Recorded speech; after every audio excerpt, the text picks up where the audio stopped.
కుల గణన సర్వే పూర్తిగా తప్పుల తడక అని ఆరోపించారు కేటీఆర్. సర్వేలో బీసీల జనాభాను 5.5% తగ్గించారు అన్నారు. ప్రభుత్వం శాస్త్రీయంగా మళ్లీ రీసర్వే చేయాలని డిమాండ్ చేశారాయన. కామారెడ్డి బీసీ డిక్లరేషన్ సభలో ఇచ్చిన హామీలు ఏమయ్యాయని ప్రశ్నించారు. బీసీలకు సీఎం రేవంత్ క్షమాపణలు చెప్పాలన్నారు కేటీఆర్. నెల రోజుల శాస్త్రీయంగా మళ్ళీ రీసర్వే చేయండి.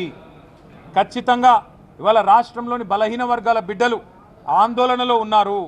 మీరు మా సంఖ్యను తక్కువ చేసినట్టయితే రేపు సంక్షేమ పథకాల్లో, మీరు ఇవ్వబోయే ఇండ్లల్లో, లేదా మీరిచ్చే రేషన్ కార్డులలో, మీరు రేపు ఇస్తానని చెప్పిన గ్యారంటీల్లో 420 హామీల్లో మా వాటా తగ్గుతుంది, మాకు అన్యాయం జరుగుతుంది అని చెప్పి అట్టడుగు స్థాయిన ఉన్న ఎంబీసీలు కావచ్చు, బీసీ బిడ్డలు కావచ్చు ఆందోళన పడుతున్నారు.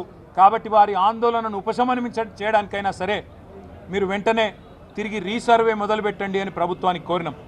కానీ దున్నపోతు మీద వానబడ్డట్టు ప్రభుత్వం ఈరోజు వరకు స్పందించలేదు.